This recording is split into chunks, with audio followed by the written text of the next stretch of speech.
Who knows what that signifies? A lawsuit down south somewhere. Louisiana, wasn't it, sir? That's right, 1896. What was it about? Jim Crow. That's a label, not an explanation. Segregation, sir. Plessy, Mr. Hill, is why you ride here from Richmond, Virginia in a racially segregated train. Plessy, Mr. Durham, is why no one in this room can eat in most of the restaurants here in the capital of the world's greatest democracy. And Plessy, Mr. Marshall, is the reason it is against the law in 17 states for black children to go to school with white children. There are two kinds of lawyers, gentlemen. There are my kind, and there are parasites on society. Accommodations equal, Your Honor. Well, that's not the point. My client, Mr. Homer Plessy, preferred to sit in the car designated whites only and was arrested in violation of his constitutional rights. His client, Homer Plessy, purposely broke the laws of the state of Louisiana. But that law requires whites to sit in one car, Negroes to sit in another. That's discriminatory. It violates the 14th Amendment to the Constitution. Mr. Hill, refresh my memory. Tell me exactly what the 14th Amendment says. Exactly? Well, since your entire case rests upon it, I don't think that's unreasonable. No state shall make or enforce any law which abridges the privileges of citizens of the United States, nor shall any state deny to any person the equal protection of the law. Okay, counsel. What does the 14th Amendment have to say about the segregation law that Mr. Plessy broke? The 14th Amendment says that the state of Louisiana can't legislate away the rights and privileges given him by the federal government. And just what rights are we talking about? The right to be treated the same as any other person. Not as a second-class citizen, a social Parasite. Social inferior. Look, under the 14th Amendment, the law can't deprive us of freedoms other people have, simply because we're Negroes. Well, can it? No, now the Supreme Court ruled 8-1 that they can keep you from going places white people can go. Racially separate facilities may be maintained by the states as long as they are equal. Segregation is not discrimination. So everybody's equal, but Negroes can be treated like outcasts. That's The Supreme Court said that the guarantee of equality has limits. It does not require social equality. But I don't see how that comes from the 14th Amendment, Dean Houston. Oh, they said that was self-evident. self-evident. What, that white people are more equal than Negro? Well, the courts thought that was all in your mind, Mr. Marshall.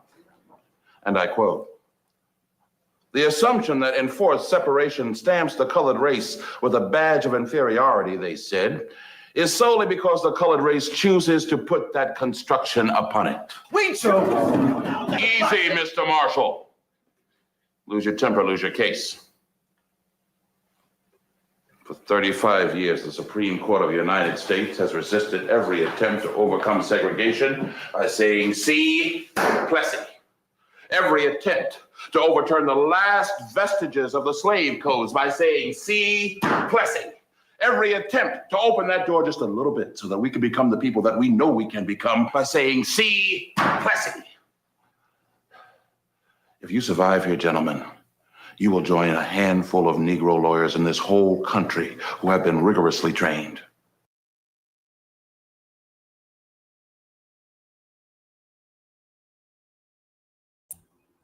What is good, my people? We are live, back again with another live broadcast on the forecast. Yo, shouts out to my brother Anthony in the building. Shouts out to Matron in the building. I appreciate y'all for coming in. And that movie is called Simple Justice. It's about Thurgood Marshall or whatnot. But this is what I tell you, right? When you be like, yo, what about black schools? How could you have black schools? See, Plessy. When every time you be like, yo, how come you have only a black office or whatever, or business for black? See, Plessy, right? That's what I be trying to tell y'all. But anyway, yo, what's going on, y'all? Yo, listen, I know I've been, and apparently, the people want me back, you know what I'm saying? And I think I found a way to turn up my energy, you know what I'm saying? Because I've been away. I had like personal stuff going on, trying to accomplish things, in the real world or whatnot, But also, like, I just reached a point where it's like, yo, I lost that anger because, like, just getting tired of hearing Black people talk so weak and so cowardly, and Black and brown this, and need to do this, and all of this nonsense. And it just, it got to me, you know what I'm saying? And he would tell me, oh, Black people can't be racist. You know why Black people can't be racist? Because Black people will be so busy trying to argue with you about how many good white people out there. I remember when we was in Haiti, right? And it was like 1800 something, right? And I sat there and tried to tell them, right? Don't let the white people. It was like, whoa, what's good white people? Like, we could let the white bitches stay. They're good, and the little white kids. And I tried to tell them then, right? But they didn't listen to me. So I went away, right? And then, we saw what happened. But over 200 years later, right, we are still in a similar situation, right? And you know me, I'm still not hard. I'm not going to say I'm the easiest on the coon no more, but I'm not hard on the coon because I understand that the Negro mind has been purposely infected, right? And I know it's not necessarily our fault. It's 100% our responsibility, right? But I understand where the true cause and where the blame lies. I know where the responsibility lies. See, that's the difference, But unfortunately, our minds have been super corrupted, right? But I have reached a point to where I can be like, okay, yeah, I can be back. We can speak the truth and we can talk about whatever it is that we need to talk about, And I don't have a problem with that. You know what I'm saying? Because I come from a point of view where I understand how corrupt the Negro mind is, and I get where all of this fear really comes from. You know what I'm saying? I get it. I understand you're afraid.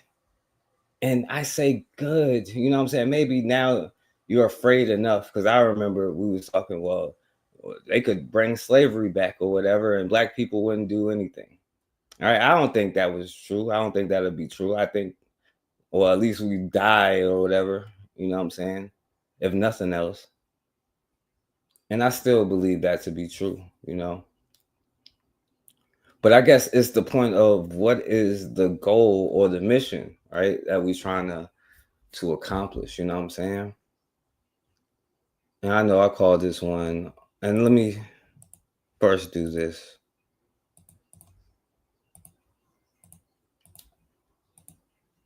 So this is this brother, Josiah Henson, right? So shout out to this brother. And given 100 lakhs, forced to lend out some of his slaves. His charges became the temporary property of Isaac's brother, Amos. In later life, Henson expressed some regret for denying his brother's slaves the opportunity to escape, writing, "I have often had painful doubts as to the propriety of my carrying so many other individuals into slavery again, and my consoling reflection has been that I acted as I thought at the time was best." While working for Amos Riley, Henson met a Methodist Episcopal preacher who began to teach him his profession. So y'all can look up Josiah Henson. No doubt they were well frightened, and we heard their wild and prolonged howl as they ran for a mile or more, and spoke to his young masters with their long lightful meal and gave them the succession of farms near use of one of their wigwams for the night.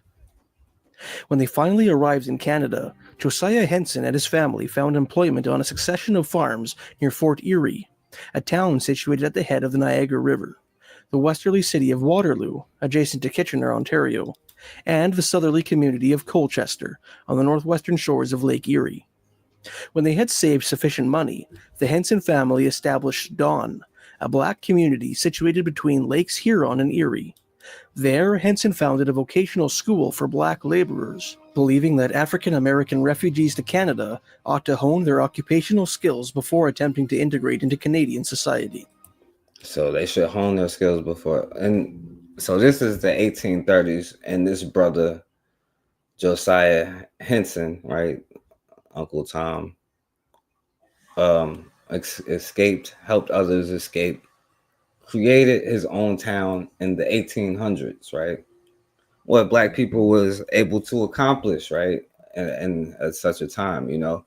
So that's our history for today, right? You know, so shouts out to the real Uncle Tom, I guess. So, all right, let me play this one. Most white people in America and Europe believe about their history is not history at all. It's mythology designed to produce a specific kind of person, a person who does not feel guilty, a person who does not feel accountable, a person who does not feel responsible for ever changing anything because they don't think they're doing anything wrong. They're taught that their ancestors were pioneers. Well, maybe some of them. Oh, let me stop. Maybe some of them. All right, let me. Their ancestors were explorers and builders of civilization, that they've brought progress and democracy and enlightenment to the world. They hear about the Renaissance. They hear about the Industrial Revolution. They hear about the Age of Discovery, and so forth and so on. And not about enslavement, not about genocide, not about the theft, not about the destruction that their people are responsible for. They're not taught that their prosperity was built on unimaginable suffering. They're not taught that their systems of government, their financial empires, their very sense of national identity are all rooted in exploitation. They don't know about the crimes. You know who else don't know about none of that either? Yeah. They don't know the real legacy of their people. And so they don't change. They don't have to change because they don't even realize what they need to correct. You know, when we look at colonialism, for example, the history that's taught in Western schools is usually an abstraction. Colonization is framed as something that it just sort of happened a long time ago, you know, something that was maybe unfortunate, but it was inevitable, and it ultimately it represented progress, and there were many beneficial things to come from it. Never mind the millions of Africans who died in the Congo Free State under King Leopold. Most white Americans have never heard of them. Ask how many black people who need to know about that know about it. Never mind the Bengal famine of 1943 when millions of Indians starved to death due to British policies. They don't even know about it. The fact that the American police forces evolved from slave patrols, they don't know about that either. And they're not any more informed about the ongoing crimes, like the pillage of African resources today, the economic neocolonialism that keeps entire regions of the world impoverished, the exploitation of labor in the global south. These aren't relics of history. That's the present day reality of what your people are doing. But the story that the white people are told does not include those realities, or else it packages those realities deceitfully and dishonestly. They package them dishonestly and deceitfully in the past, just like they do now. The irony is that when they're confronted with the truth, many of these people will react defensively. You know, I didn't do that. That was in the past. Why should I feel guilty? But this reaction in and of itself reveals how little they're really understanding. It's not about guilt. It's about responsibility. You know, if a person inherits a stolen house, they may not have stolen it themselves, but they still live in it. Oh. And if they refuse to acknowledge... Oh, hold on. Let me stop here. Oh, so, Mr. John Brown himself, are you willing to give up what you've inherited? Let's start fresh. How about everybody give up what they have and we can start over fresh? You know what I'm saying? Let's just throw what we have in the pot. All right, Mr. John Brown, would you be down for that? Oh, or is this? Yeah, they all do that, don't they? They all do.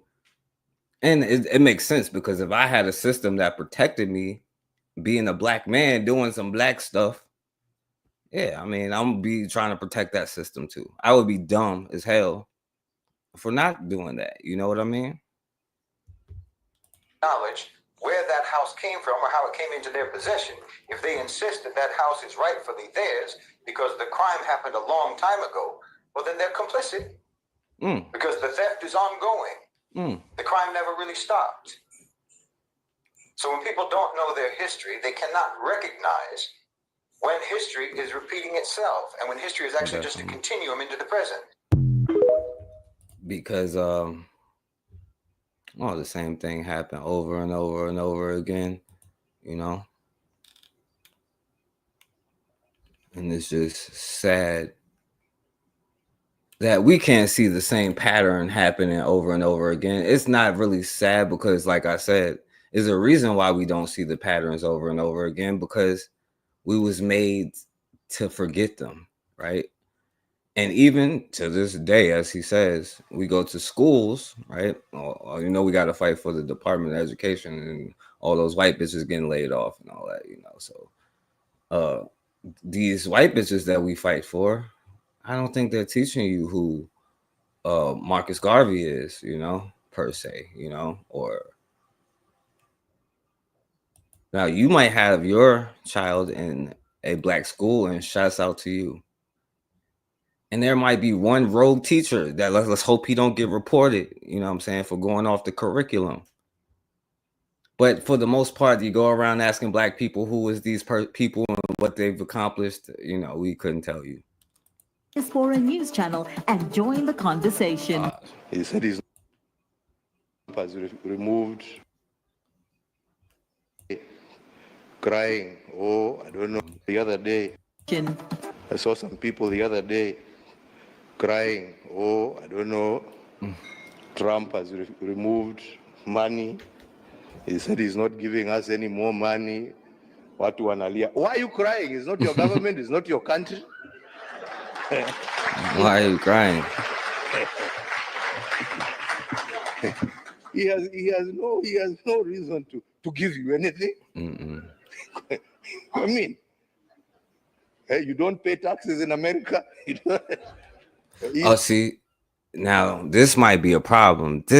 Because the next step after all of this is, because when you really break it down, what all of that stuff was about, it was about taxes, right? You're gonna take our tax money, right? It was like C Plessy, you know what I'm saying? You're gonna take our tax money, then you're gonna give us our buses and the stuff that for our communities, right? See, now the next step that we're really definitely too scared to take is because at some point you're gonna have to make them stop taking. This is gonna take unity and all of that stuff, and you know that far-fetched idea, right? To make them stop taking your tax money, right? Because we paying tribute to them. Like, we should be mad about that. See, that's the next step. I'm not gonna go there right now because we just at the negative like 15 step, you know, before we could get to the next step, the step after that, you know. He's appealing to his people. Shauri yenu bana. Yeah?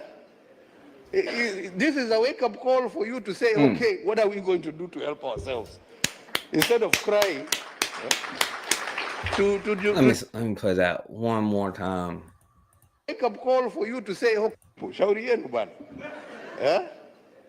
This is a wake-up call for you to say, okay, what are we going to do to help ourselves? Ain't that something? Instead of crying, tujiulize, what are we going to do? What are we going to do? Sasa tutafanya namna gani jamii? We're gonna cry some more. That's what we're gonna do. I'm gonna tell you, because you know that it's the weak ass black males that, like, that's even because like the women, like you have Matron out there, she got a lot of stuff trying to move, you know what I'm saying? Like, she's doing hella work. You got Cassandra, she's doing hella work, you know what I'm saying? Like, both doing more than me probably, you know what I'm saying?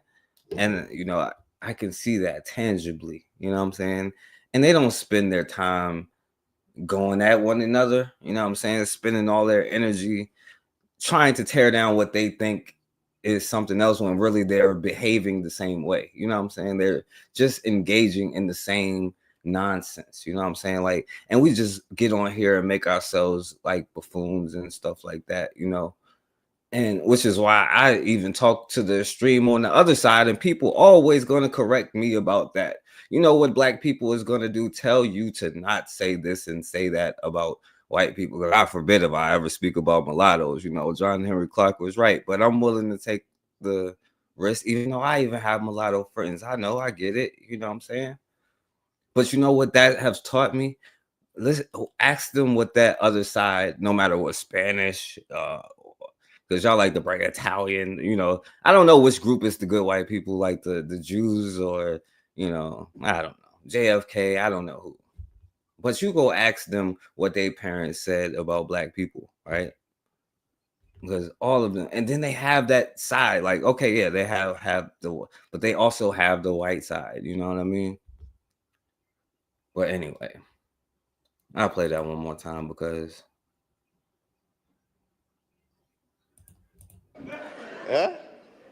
This is a wake-up call for you to say, okay, what are we going to do to help ourselves? Instead of crying, tujiulize, what are we going to do? Haya, ametoa hiyo pesa, sasa tutafanya namna gani jameni? What are we going to do? Yeah? To support ourselves. We're going to go back on the same thing and talk about the same nonsense, or are we going to do something?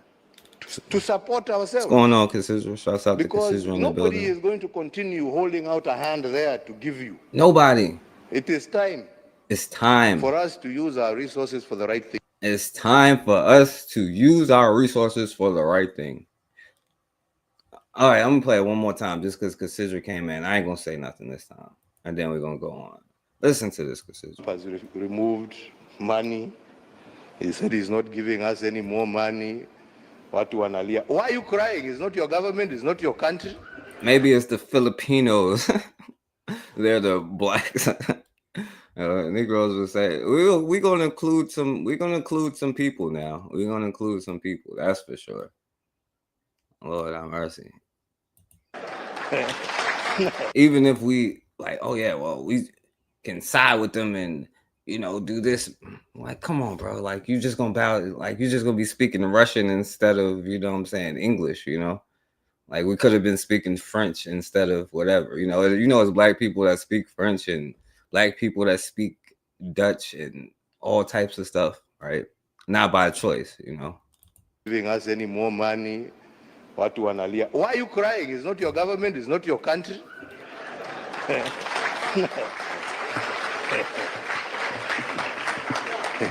He has no reason to give you anything. I mean, hey, you don't pay taxes in America. He is appealing to his people. Shauri yenu bana. This is a wake-up call for you to say, okay, what are we going to do to help ourselves? Instead of crying, tujiulize, what are we going to do? Haya, ametoa hiyo pesa, sasa tutafanya namna gani jameni? What are we going to do? Yeah? To support ourselves. Because nobody is going to continue holding out a hand there to give you. It is time for us to use our resources for the right thing. All right. Fair enough, brother. And Consider just showed up. We're gonna talk about this when we're gonna mention it, when we talking about what we talk about. But man, look at this brother here,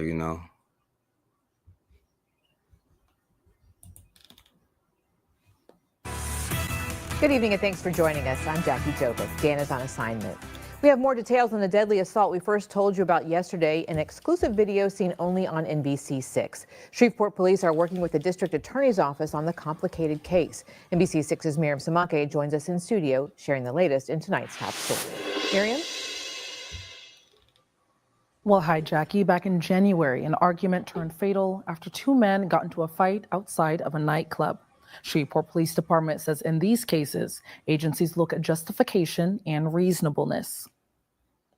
The Shreveport Police Department is working with the Caddo Parish District Attorney's Office on an investigation into a fatal beating. Unfortunately, that situation was made worse by two individuals, both of which having made poor decisions. Both of them. The Shreveport Police Department is doing everything it can to try to come in and clean up the mess. Surveillance video from January 26th showed 25-year-old Trevor Moses and 43-year-old Christopher Temple. Temple punches Moses first, then... Now, watch this. You saw that because it's, everybody, but consider we're going to talk about this, but Matron Anthony, y'all saw that, right?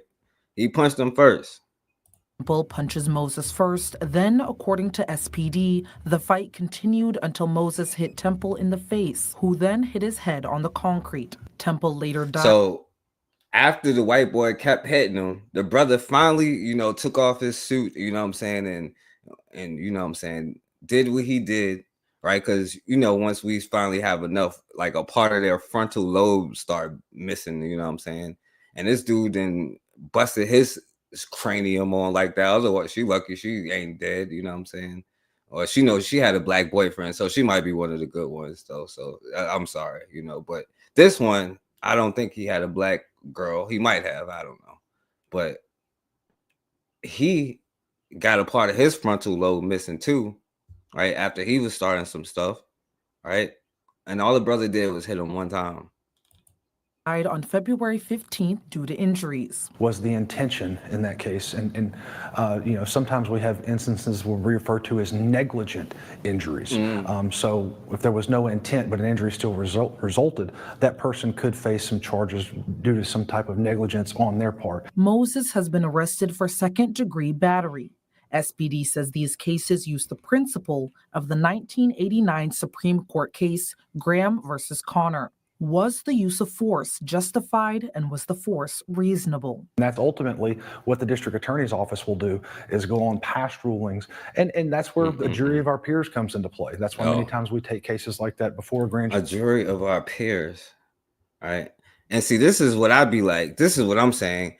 Why would I want them to be on my jury? Like, you shouldn't even want them to be a jury of your peers.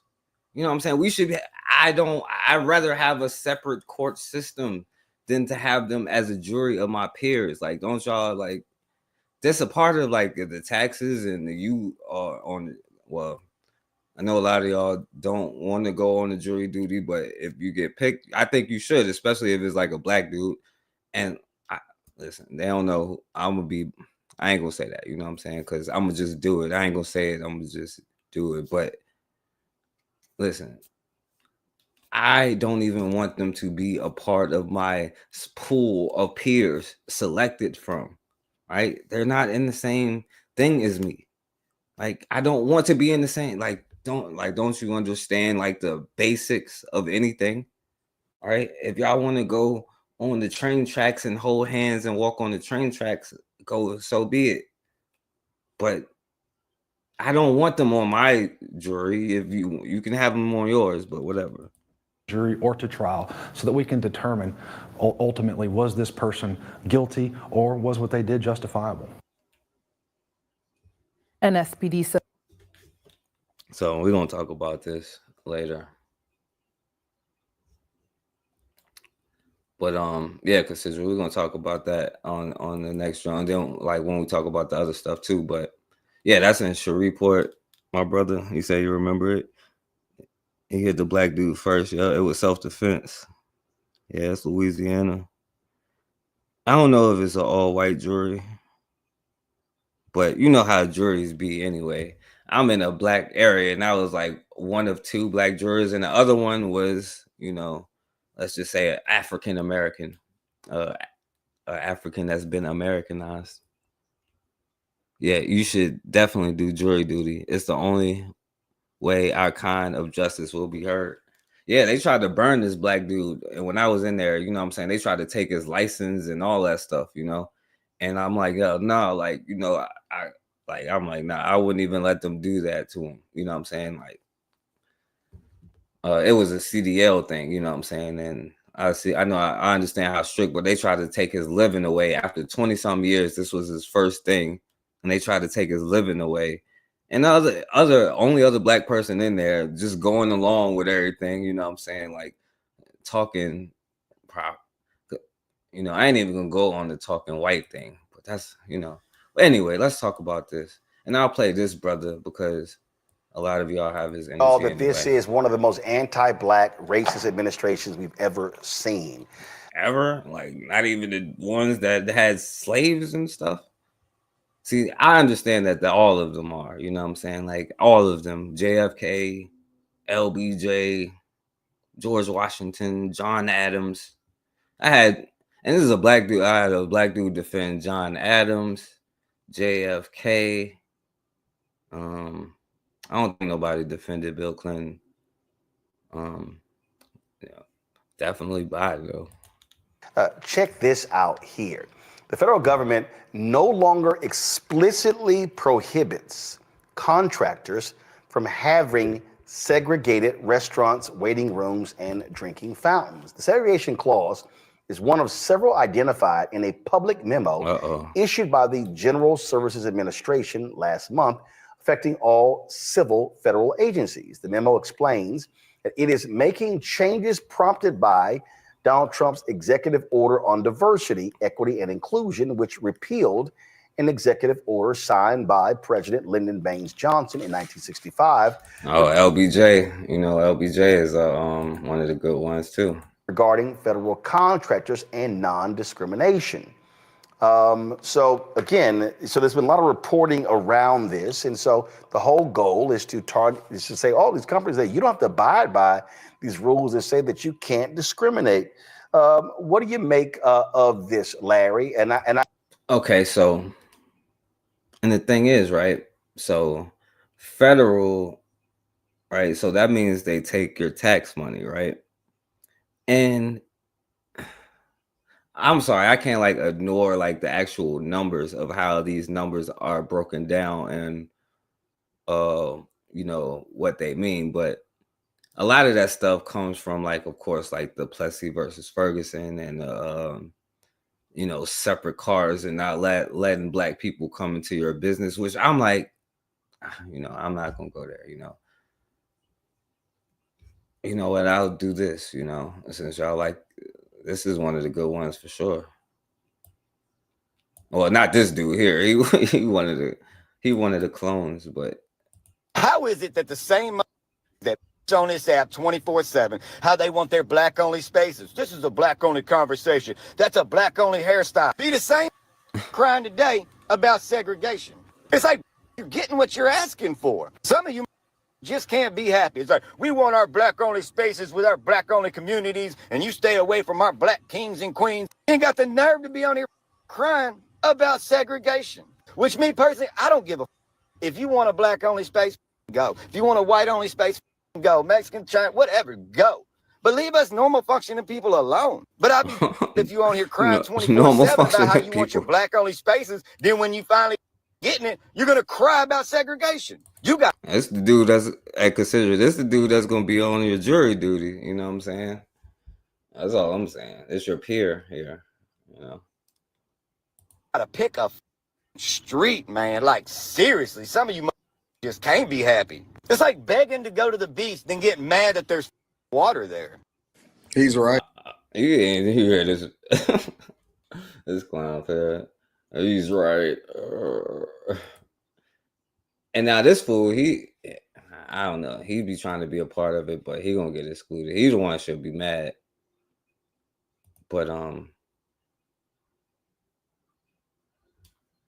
your purse. Let's get into this video. People. He said normal.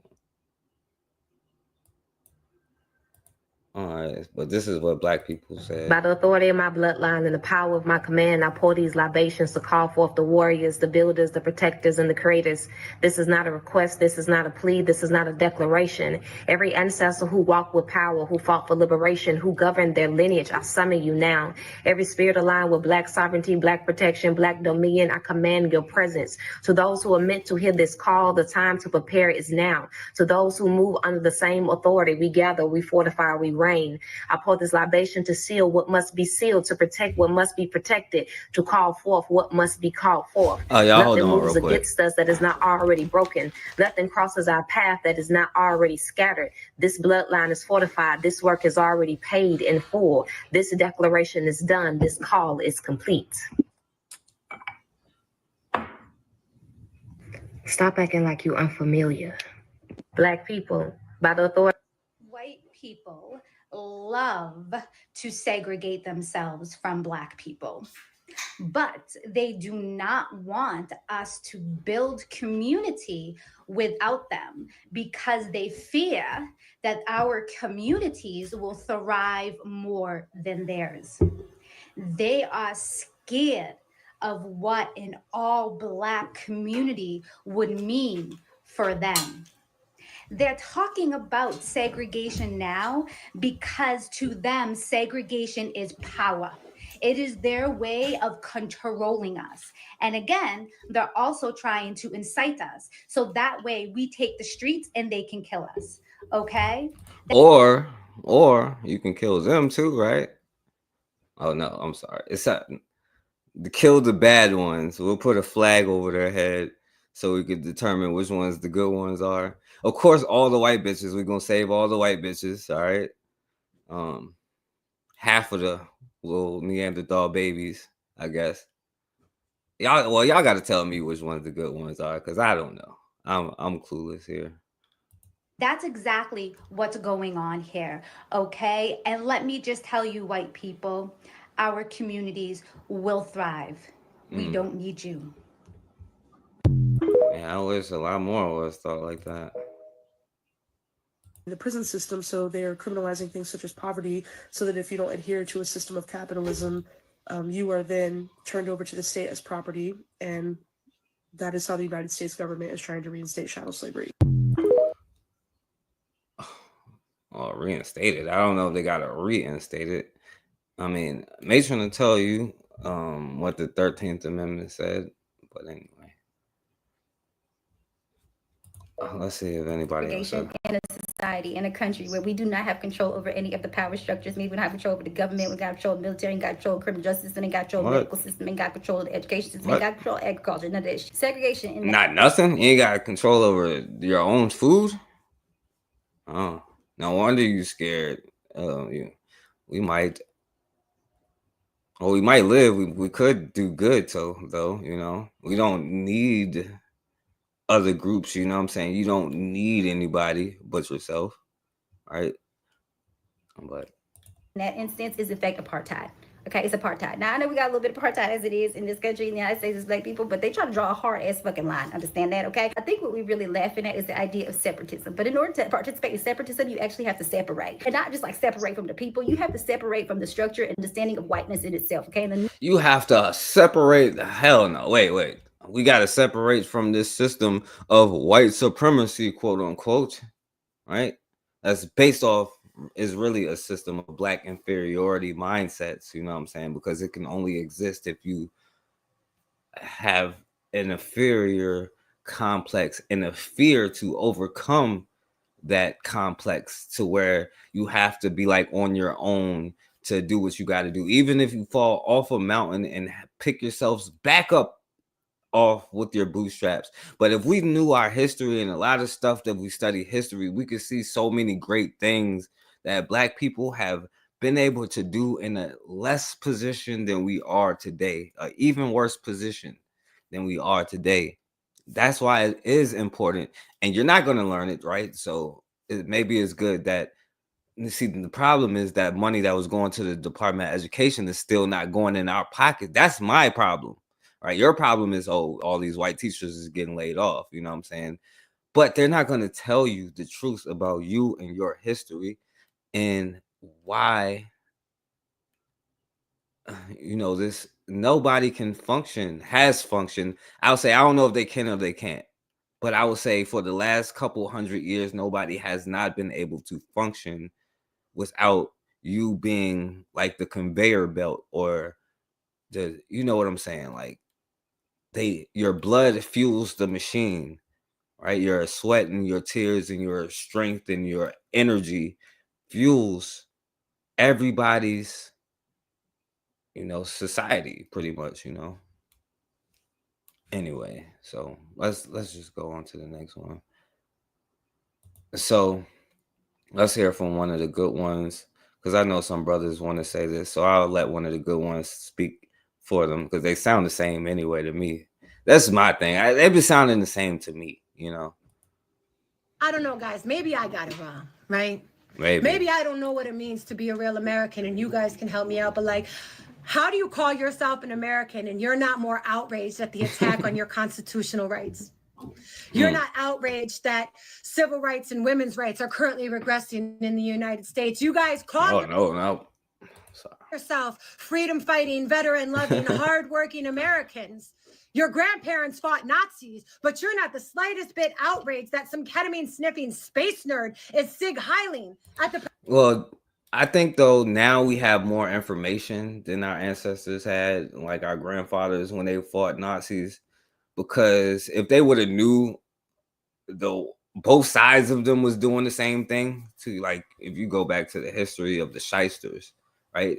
The blood the Jews spilt against us in their participation in our destruction.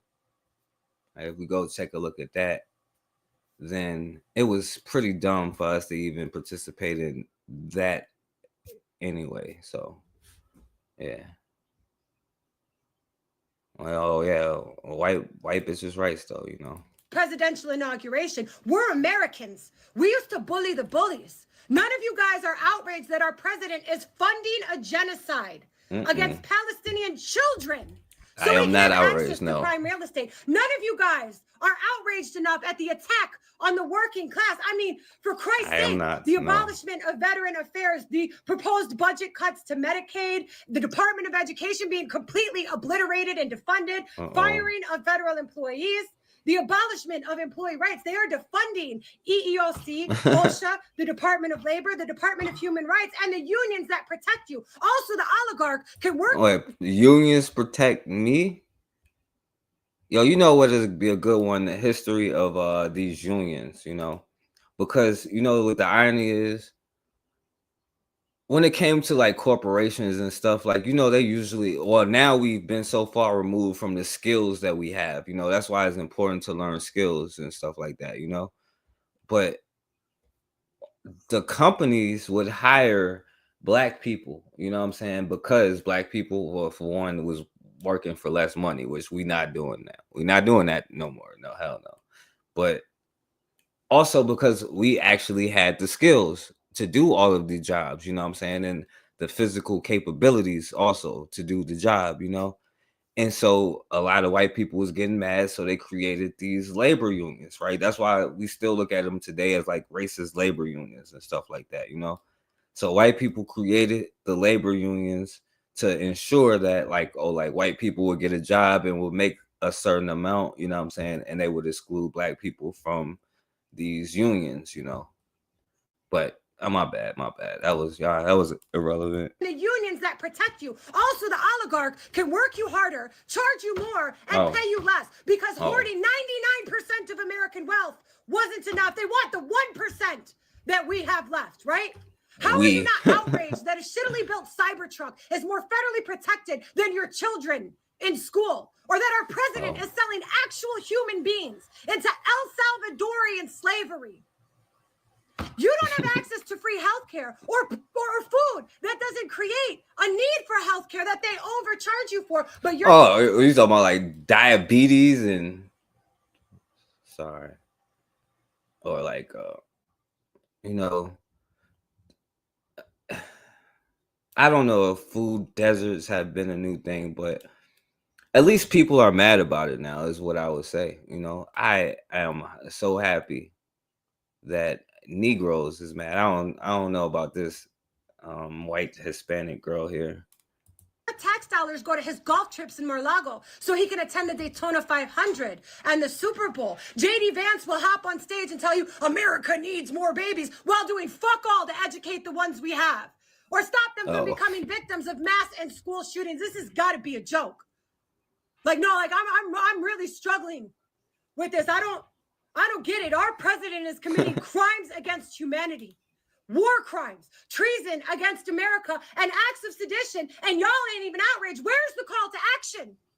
Well, it's been happening she would have a point, right? If the last 700 years had, and y'all would have a point if the last 700 years hadn't happened, and this was some brand new stuff, and it's not a repeated cycle over and over in history. What you got to understand about Europeans and Neanderthals, they're not that creative. All they can really do is take the same concept and rearrange some of the words and try to present it in a new way, right? That's all they try to do, is rebrand what you would call a white supremacy thing every couple of years, you know. And just like the Democrats do to black people, the Republicans do the same thing to the poor white trash dummies who don't even know no better, right? But at least they got sense enough to run up on the Capitol, you know. I am hoping that now we are finally getting some sense to, if you don't run up on the Capitol, run up on a black business and spend some money. How about that? You know, in Serbia, they had an 800,000 person protest over 15 dead citizens. Georgia and Greece are in an open. All right, it's irrelevant what this girl is saying. I don't care. But listen, unleash the power of you even knowledge. have my brother here speaking out, right? Because why did you feel like you needed to? Oh, Jamie Foxx got to speak. Jamie Foxx got to speak out on, because listen, and this is what I think is really going on, right? Some brothers might be scared that they're gonna lose the white friend, and some brothers might be scared that they're gonna lose that white girl. They might get caught hanging up on that tree if they catch you over town with that white girl, right? And the problem is we lack today, like especially the men, because what they don't tell you, you know why it wasn't a lot of lynchings for real? Like, don't get me wrong, it was way too many, you know what I'm saying? But you know what prevented, I should say, a lot of lynchings?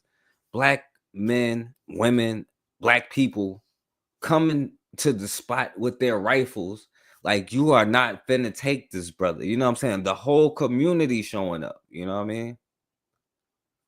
Like, and it really, I guess, takes that level. I guess it literally does take chattel slavery to get black people to unite. And the thing is, the truth is, I would have pushed the button. That's what I'm trying to tell you. Like, you expect me to be like sad or regret anything. It would have been worse, because I would have just pushed the button and we all would have been scrambling right now, you know. But that's just me. Do this right now. Man, look what's going on out there, man. They trying to erase everything we do. I'm like, man, what we do to y'all? Like, it's crazy. It's like, what do we do to y'all? DEI and on the affirmative, we don't need black history. So why are you picking on our history? So I ain't put it on history.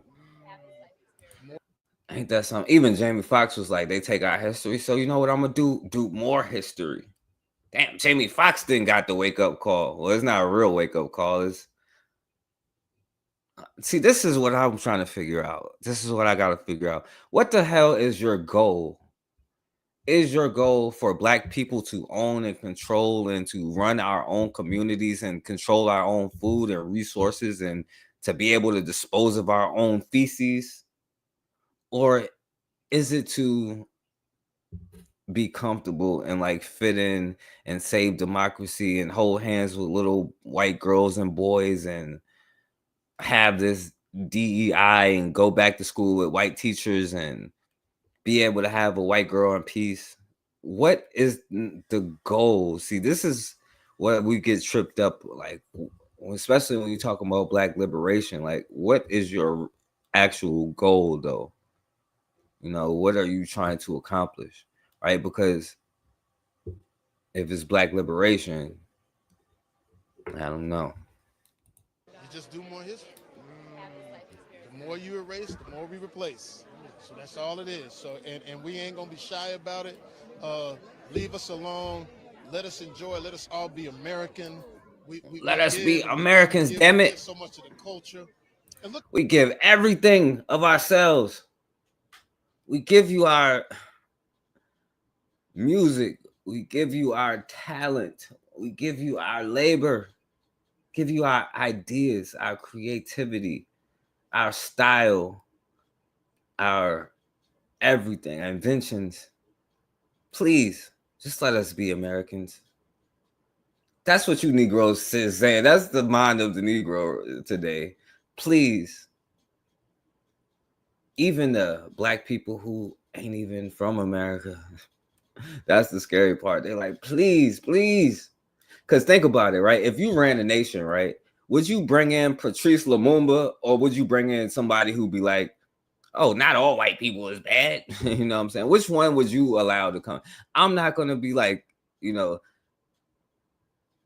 if I'm running the nation, you know what I'm saying? I'm not gonna bring in, you know, a black person doing that, you know what I'm saying? Or a white person who is Ben Franklin, you know what I'm saying, a white nationalist, or who's an abolitionist that was really a white nationalist, Thomas Jefferson, right? I'm not gonna bring in Thomas Jefferson, right? I'm gonna bring in Benedict Arnold. I ain't gonna bring him in either, but if I was to bring in anybody, I'm gonna bring in the Benedict Arnold, right? And that's the mentality of a lot. We'll give you everything. We'll give you everything, our souls. Just please let us be African Americans. I'll take off the African if you want. Please don't take away DEI, right? I know it doesn't benefit me. I know I get the least amount, but I'm gonna use these talking points though when I need to, right? I know I'm gonna complain about the money that we get from these, but I'm gonna say, well, at least we do. I don't know. Look at what we get. Look at what we get. We give them the swag, fashion, the bop, the move, everything, and we don't charge. Don't charge a thing. Everything they be like, they trying Please. To well, give us back. You don't charge. You pay. You give them that, and you pay them to take it. Like literally, like Sony and all of them things is built off of your money. Like you paid for it. Literally. You know, like what was so crazy, right? Because if you look at the crack thing, you know what I'm saying, which we probably recovering from now. We finally, I think, getting to a place where we might be recovering from that era. Like what they did was they used your tax money, like we was talking about before, to fund us like a war. So they used the drugs over there and brought it back and put it on the streets and used that money to fund that war. You know what I'm saying? Negro war or whatever war it was. Right? They used the cocaine to do all of that. You know what I'm saying? And oh yeah, the good white dude put it out there, I guess, you know, the dude that they smoked them. But then after that, they take that same thing, right, that you paid for, and then lock you up for it and use billions of tax dollars to pay for these federal private prisons. You know what I'm saying? Like we literally paid them to shed our blood and offended when they tell you, I don't want you around. And you like, how dare you? Please, I'll give you everything. My swag, my soul, my ideas. Just let us be Americans. Please. Please. That's right. Everything they be like, they trying to charge us. Well, give us back some of our stuff. If it's DEI, give us back some of. Some of y'all out there singing R&B shouldn't be singing R&B. No, I'm just kidding. I'm just kidding. But no. That's the black. Oh, I'm just playing. Give us back. I'm just joking. I'm joking. And it's not a pick on Jamie Foxx, but that's how a lot of black males sound to me. You know what I'm saying? It's not about Jamie Foxx, right? At least it's to the point where Jamie Foxx got to talk about DEI, and that's the alarm clock that went off in the Fox household. And there's some. Oh, no, I'm gonna keep it like, but yeah, but I think it's great that it came along at this time. We didn't know that these times would be this way. Oh, but no. It makes my father proud. You know, he's a Black history teacher for 19 years, and he's like, man, good job. He said, keep putting points on the board, man, because later on down the line, it'll all make sense. Yeah. And a couple hundred years, white people might love us, y'all. We might find that we might love them enough to where in another 200-300 years, it might have been worth it to save democracy 1,000 times. You know what I'm saying? Like to go at your brother to save democracy, it could be worth it. So who am I to say it's not? Anyway, so. According to you, DEI, which is what you say you are, I am, stands for diligence, excellence, and Wait, he's DEI? Because the way Negroes been presented to me as black people only for the last 7 months. Before that, they were saying something different, but which is what you say you are. I am. Stands for diligence, excellence, and imagination. That's right. So tell me what your reaction is to Trump's executive order to terminate all the DEI mandates, policies, and programs in the federal government.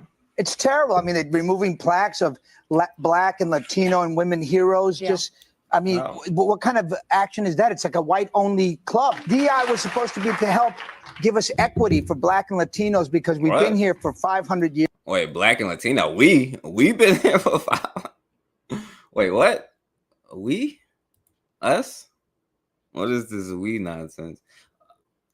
To help give us equity for Black and Latinos because we've been here for 500 years, 400 years, and you know, there was segregation, lynching, redlining. We were experimented on. You know, we were kept from jobs, from you know, going to the best places, churches, parks. This was to undo 500 years of being oppressed, to give us equity, give us a chance to get to the same level as everybody else. Yes, and I think Americans do want inclusion. I think Americans do want diversity. They grew up with a.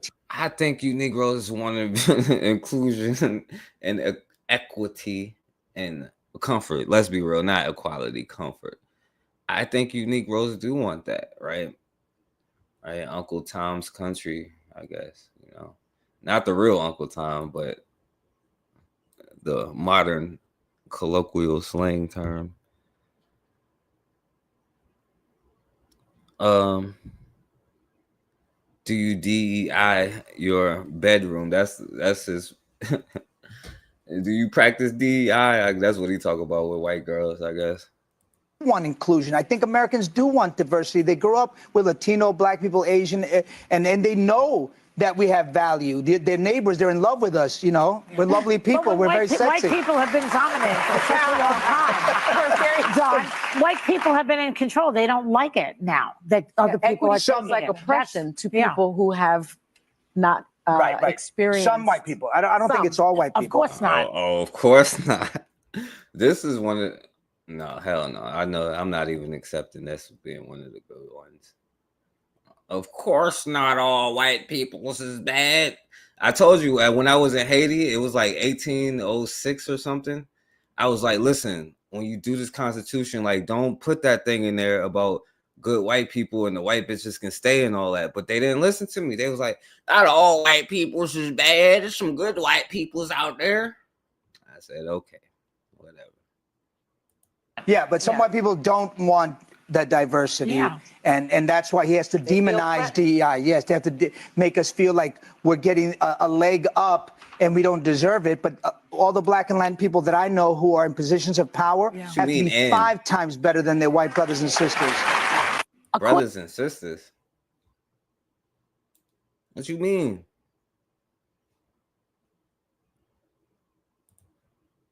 Speaking of us and we and all that nonsense.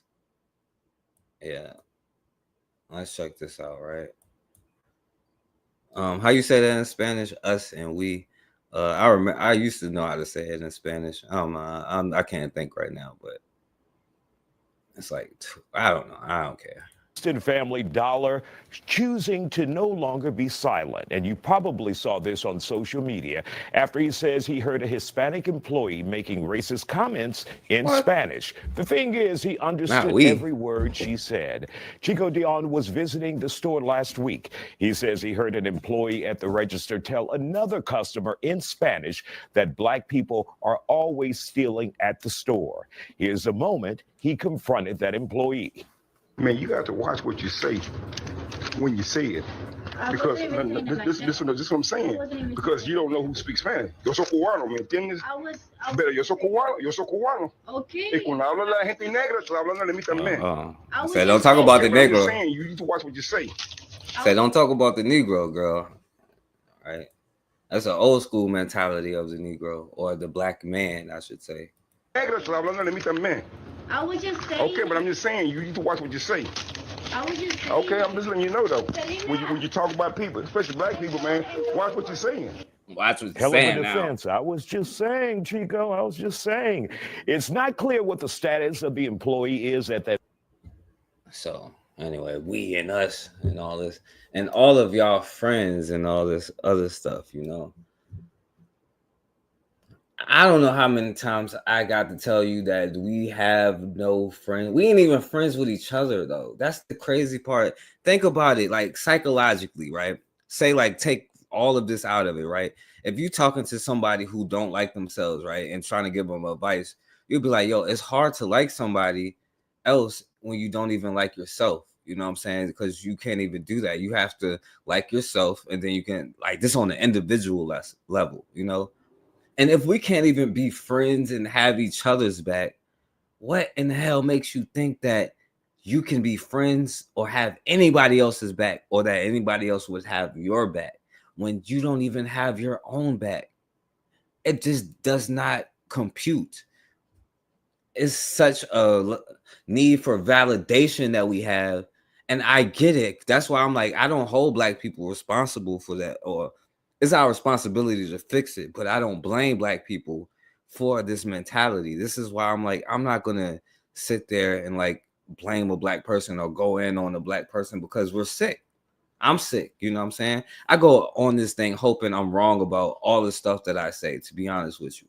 I hope that I'm wrong about everything that I ever said on the channel, but the fact is, it just doesn't look that way. You know what I'm saying? I be hoping I'm wrong so I can go live a normal life and go watch TV right now and go play basketball, watch some sports or whatever the hell it is, right? Just unfortunately, when you look at it, then you see the damn owner, you got a cowboy shirt on, and the owner then spit on somebody trying to desegregate the schools. But then you're going to turn around and be like, hey, don't not desegregate the schools. Keep us in the school with them little white kids. You know, it's just, it's sick mentality, but I don't blame us for it. You know what I'm saying? And I don't blame us because we've seen so much of our bloodshed, and we lack so much knowledge of the times where we have shed their blood and defended ourselves from having our blood shed, that we are scared. You know what I'm saying? So we're going to revert. Like when it comes down to crunch time, you can talk big all you want to, but then when it comes down to crunch time, you're going to be like, well, not right now, not quite right now. Anyway, speaking of that, yo, I got you. So we're gonna move on, right? Because I wanted to play y'all boy here, you know. It's African American, right? Oh, I'm sorry, a brother.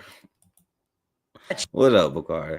I'm not backing up from that anymore. I'm not taking it from people anymore. I'm not just a black man. I'm a brother.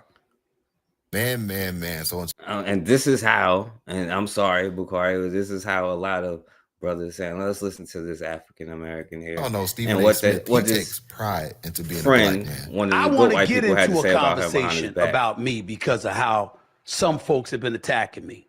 Not over this, but using this as an excuse to accuse me of hating on the brothers. I'm sick of that shit. I'm not backing up from that anymore. I'm not taking it from people anymore. Okay, my bad. I'm not just a black man. I'm a brother. Ain't even a brother. You're a brother. You know what I'm saying? Ain't a black man. He's a brother. Would sound pretty forced from a lot of so-called brothers out here. Up from that anymore. I'm not taking it from people anymore. I'm not just a black man. I'm a brother. I'm not going to take this from people anymore. So Stephen A. Smith said he's no longer having that. He's not going to take the back of just signing LeBron James. You know, I can see for ESPN. Idea about A is not necessarily. So let's listen to what these good white people had to say about him.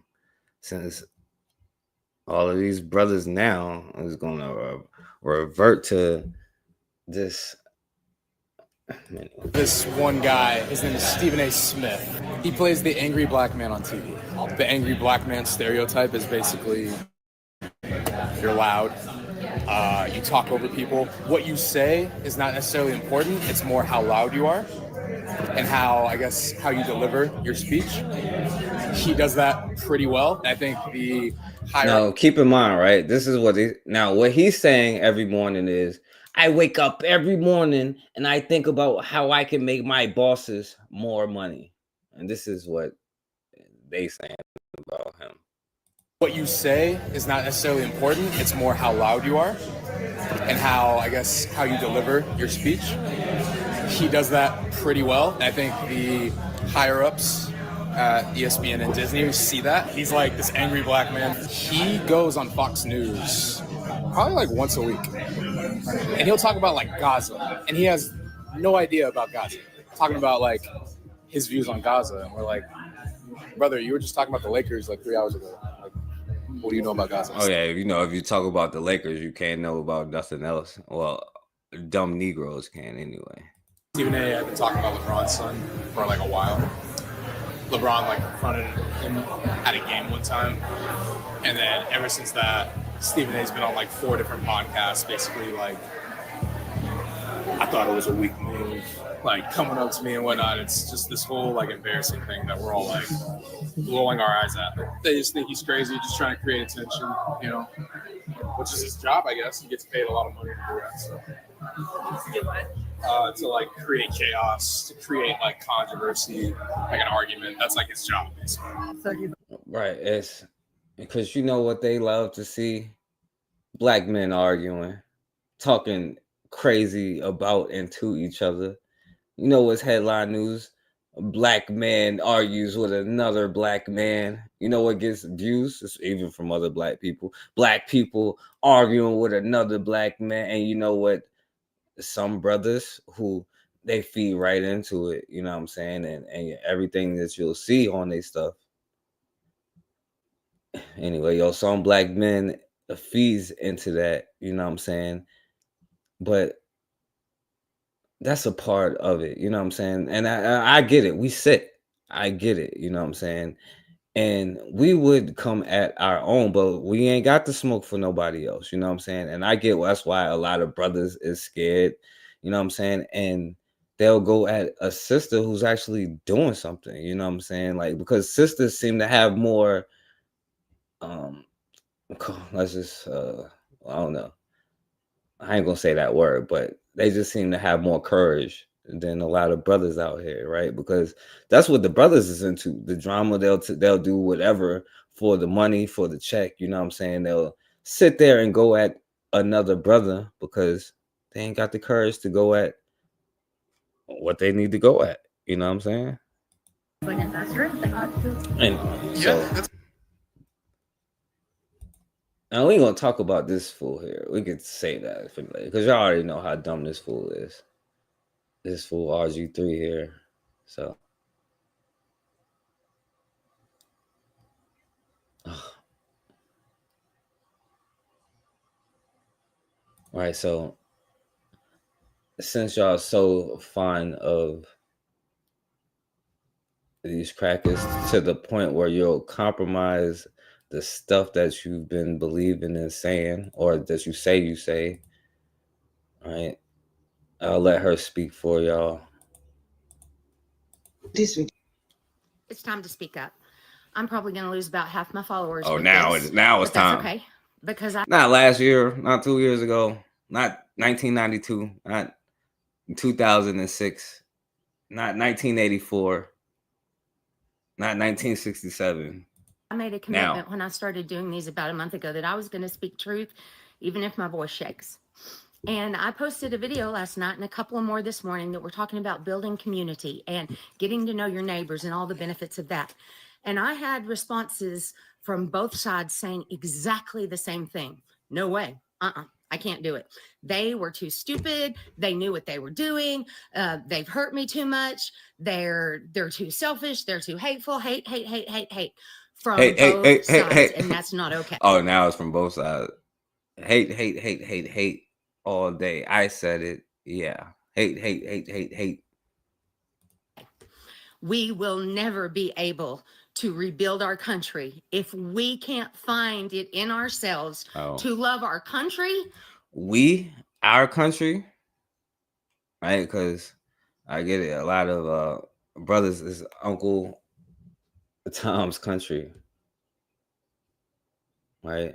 And they sound just like this white girl here. If we don't put what we need to the side just this one last time, or at least until next time, then our country is going to be destroyed. Well, my country been destroyed. I don't even know what my country was. It's so destroyed, to be honest with you. So good. You know what? Good. I am glad. Right. You know how like when all of those people was going to HBCUs or not going to HBCUs, and then when they got kicked out of the white schools, right? Because we was on here back then saying, well, yeah, good. They should be going to the HBCUs. Guess what? I still got that same energy. Good. I hope they fire every single one of those white bitches who was teachers, right? You know what the percentage of white bitches getting fired? It's the same percentage that we lost to black teachers when you're integrated in the first place. But see, I had to realize like some of you was radical integrationists and some of you is what's the opposite of radical? Like on the low integrationist, you know what I'm saying? Right, where you really ain't comfortable with your own, right? You're really comfortable going at your own, but you're gonna defend everybody else because not all of them is bad. You know, there's some bad black people too. You know that? No, I hadn't ever thought of considered that possibility before. No. The hell? Since like 9 something or 8 something or 9. Yeah, Caucasus Mountain. More than we hate the other side. I do divorce work all the time. And I represent people who are splitting up and have children. And I tell my clients, if you ever do anything that shows me you hate your ex more than you love your children, I'm out. I am out. I will not represent you. Because if you do anything to show me you love in this context, your ex more than you love your children, and for me, if you do things to show me you love your enemy, you don't even know is your enemy, but if you show me you love your enemy more than you love your brother or more than you love yourself, that tells me everything I need to know about you.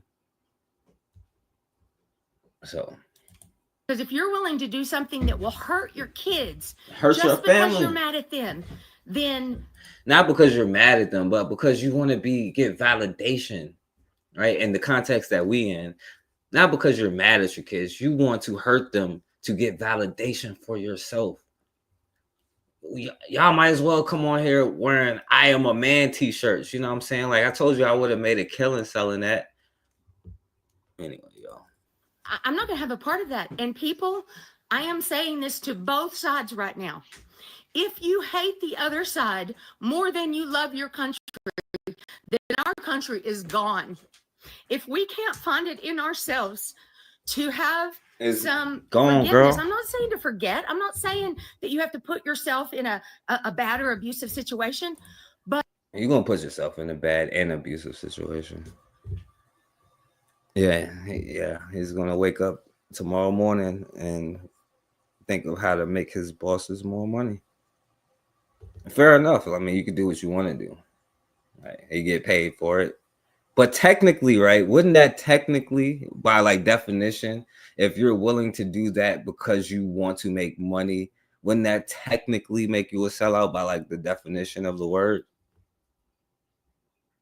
But if we hate our other side, if we hate our ex more than we love our country is already gone.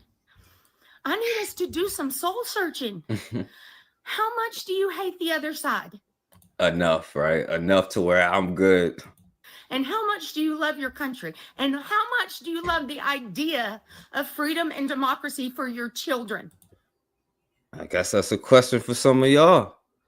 How much do you love yourself? How much do you love this country? Not your country, this country. And how much do you love your children? I think the answer is to number one, we have self-hatred due to no fault of our own, but it's our responsibility to fix it. This is why I'm not angry at Black people, just disappointed a little bit, you know. because I suffer with it too. So, and to answer number two, well, we'll give everything. We'll give our soul for this country. We have to save democracy. It doesn't matter if we're never going to get anything for our own selves, but just this one time, just like the last 40 times, right? Since we, anyway, we love this country a lot. Number three, how much do we love our kids? Well, we won't protest anything until they start firing white bitches as their teachers and firing them, you know, and destroying curriculums that teach you a white supremacy thing that teaches you how to be clogs in their machine, which he dumb as hell for destroying their own thing, their own system to keep you as a clog in their machine, right? That's dumb as hell for them. Good. Because if you hate the other side more than you love your country, more than you love the idea of democracy for your children, then we might as well fold up. We might as well turn it in. Yeah, you might as well give up and stop talking about the same thing over and over. Let it go. You're lost. Take that L and shut up. All right? Go hide under your bed somewhere like you said you was going to do. He can do whatever he wants because we lose. And that's what they want us to do. Guys, listen, they want us hating each other. That's why. Oh, that's what they want? Well, you co-signed it pretty well for like a couple hundred years. You sure did co-sign it. So I'm saying go out and use acts of kindness as an act. Well, except for the good ones, of course. Except the good ones didn't do that. Of resistance. It takes the bigger person to say, oh, I can't stand what they did. He's like, you know, they got to hit you with the talking point. Oh, when they go low, you go high. We go high. You got to be the bigger person. When they go low, you go high. Yeah, right. Please. Yeah, it's done. It's over with. It's a wrap. It's over with. We told you to get prepared years ago, though. And I was semi-joking when I was like, it's too late. But it is, though. You're already too late. Should have got some water before. You should have got some bullets before. You should have got some canned goods before. I told you to do that. Now it's probably too late because canned goods is probably going, well, since Joe Biden been in office, I couldn't get chicken wings. The eggs was like, I don't know. I don't even eat eggs, so I don't care. But it then goes to the next one because you know why? It's just a system. It's a whole system, right? Like not a one and the other. It's a system, right? That they have put in place. We don't understand because we don't get how to put it place in systems. You know what I'm saying? In this current point in time, because our knowledge of self has been destroyed so thoroughly, we don't even remember the systems that we had in place. You know what I'm saying? Unless we go and we don't know which ones we individually come from. But it's a entire system. There's no good, evil. None of that stuff is irrelevant. It's a system with a particular goal. It's not about right and wrong. All of that is irrelevant and it's based off your perspective. You know what I'm saying? Like if I'm playing a game and you score on me, and my perspective, that's bad. And your perspective, that's good. Right? If we are competing for a house on the street, if you get it and I don't, in my perspective, that is bad. Right? Anyway. Well, I mean, you got to show me the good ones, but maybe they'll get a pass, I guess. But I love my country more. And right now we need all hands on deck. If they are willing to come back, we got to bring them in, people. We have got to love our country more than we hate the other side. That's what it sounds like brothers is saying to me. We have got to love our country. We got to love ourselves more than anything. Because then we would hate what people do to us to disrespect us and violate us. And anything that violates us is a crime. Even that brother, black dude, who talking crazy about the sisters and got smoked by his white girl. She committed a crime. Now he got what he got what he had coming. I never denied that. It is what it is. He's gone. There's a lesson to be learned. But that white bitch has to pay for her crimes. They cannot get away with anything harming us. And right now, it sounds like a lot of brothers is like, we have got to, more than we hate, because of course we can't hate the good ones. We must love this country more than we hate ourselves more than anything. That's the truth. More than we love anything, more than we love white people, we hate ourselves, but only because we've been taught to hate ourselves, you know. That's why I'm not hard on black people. And when black people say some bullshit, because I was going to show why, and Bakari, I was going to show why black people can't be racist. You know why black people can't be racist, Bakari? Because black men will sit there and argue with you about the good white people. That's why, because psychologically, we ain't got it. We ain't got the courage. We ain't got the heart to be racist. We some cowards. We'll go at other black people just to prove how good white people are. How the hell you gonna be racist? Please. You know what? Black people want to teach people about it, and we the dumbest ones. Dumbest. That's why I was like losing my anger, because we dumb as hell. Me too. I'm dumb too. But now Dora Charles is telling a very different story about life with Paula Deen. So did you two get along right away? Were you fast friends? We get off real good. Yeah, I love some white girls. We talk real good. She smiled at me one time and gave me some tennis shoes. She started calling us soul sisters. Dora and I have been together for about Soul 18 sisters. years. Yes. She is in charge of that kitchen at the... Man, let me stop, because we some damn suckers, yo. And it's about validation. You know what I'm saying? It's about validation. I'm about to get off here. I'm gonna play this brother one last time, and before we go to the positive Crying. Oh, I don't know.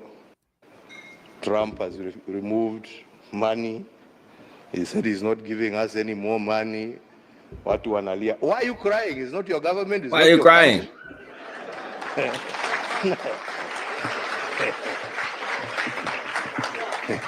He has no reason to give you anything. I mean, hey, you don't pay taxes in America. He is appealing to his people. Shauri yenu bana. This is a wake-up call for you to say, okay, what are we going to do to help ourselves? Say that again, my brother. I'm sorry. I'm playing it one more time. I gotta walk off for a second. Hey, you don't pay taxes in America. He is appealing to his people. Shauri yenu bana.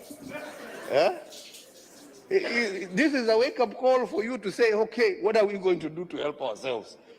Instead of crying, tujiulize, what are we going to do? Haya, ametoa hiyo pesa, sasa tutafanya namna gani jameni? What are we going to do? Yeah? To support ourselves. What are we gonna do? Because nobody is going to continue holding out a hand there to give you. They're not gonna keep holding your hand. The good white people, the liberals, you know what I'm saying? All of them, they're not gonna keep holding your hand, boy. That's their words, not mine. For us to use our resources for the right thing. While Africa... It is time for us to use our resources, including our mental, for the right thing. Stop being some punks, man. Anyway, yo, Consider, I hope you still in the building, yo. Check this out, yo. And so in North Carolina, the Senate passed the permitless concealed carry for North Carolina.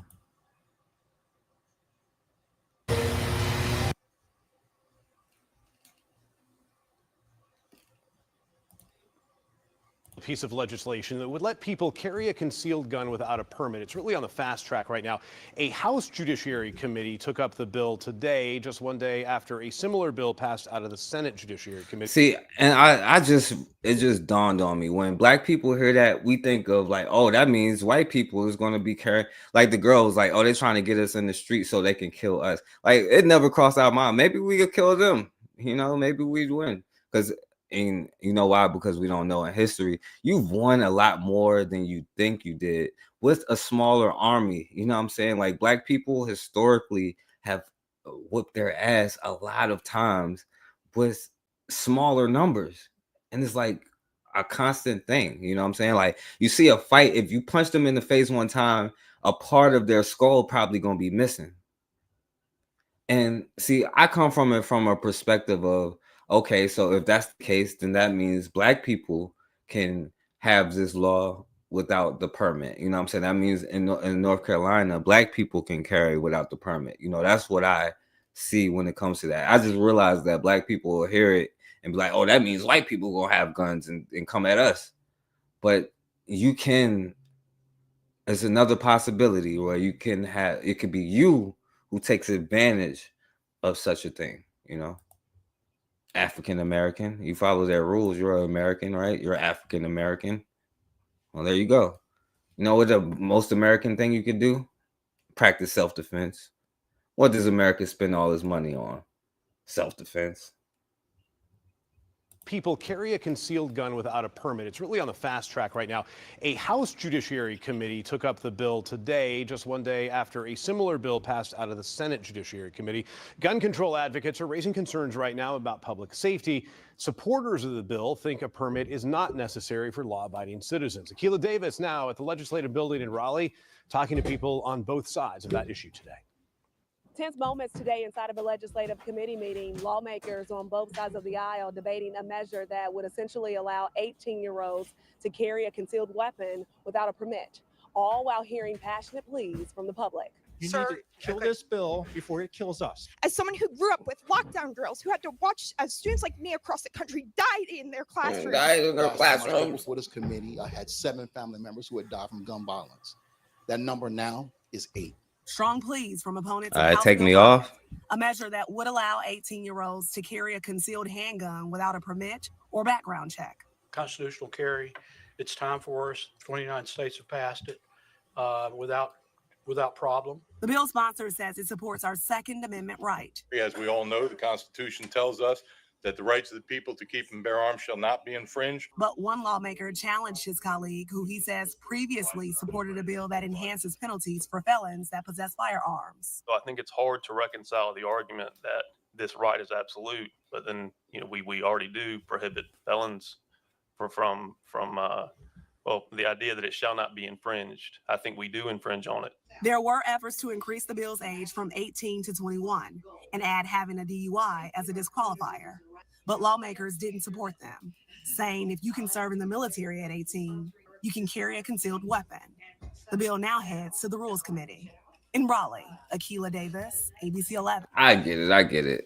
Now, a lot of us are scared that means white boys is going to arm themselves, but no, it just means you can arm yourself. You know what I'm saying? Like, we got to start looking at it in a different light, And this is why, because I'll never, I'm not going to be hard on the coon. And I know y'all are easier on the coons than I am. You know what I'm saying? I know that for sure. Y'all can talk tough all y'all want to, but y'all is easy on the coons. Like, y'all give them passes and friends and chop it up, But I'm not hard because I understand the mentality.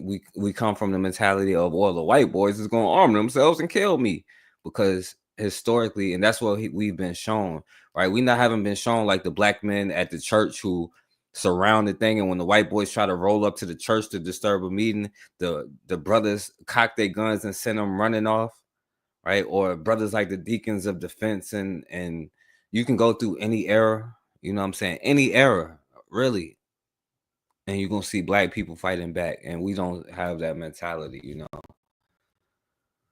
Anyway, so let's play this one, and I wish I could find a regular video instead of playing his joint. I ain't got no problem with this brother here, but In fact, I went to see him live before, so I ain't got no problem. But I really just wanted the video, but I ain't feel like looking for it. But this brother was protecting his mother at the auto shop, you know? I guess he might be in some auto shop place, and he comes in. They don't show the brother, but he walks in and he goes, yo. And he's like, oh, I'm gonna slap the shit out you. Why is you calling my mama a bitch? I'll slap the shit out you right now, nigga. How about that? He goes, do it, do it. Do it, do it. He said, well, come outside. Let's come outside. Come outside then. See, he didn't want to be on the property and do it because, you know, there's cameras and all. He goes, let's do it outside. And he goes, no. And then, of course, the other workers who acted like they didn't see what had happened, they were like, oh, they tried to protect him. No. Come outside then. No. You see how this little frail, little Arab, I don't know if he's a Mexican or an Arab. They don't, you know, I don't know. Same difference, right? For real. If we being technical, it's the same thing for real. And you see, because he done got so used to people of color, black and brown.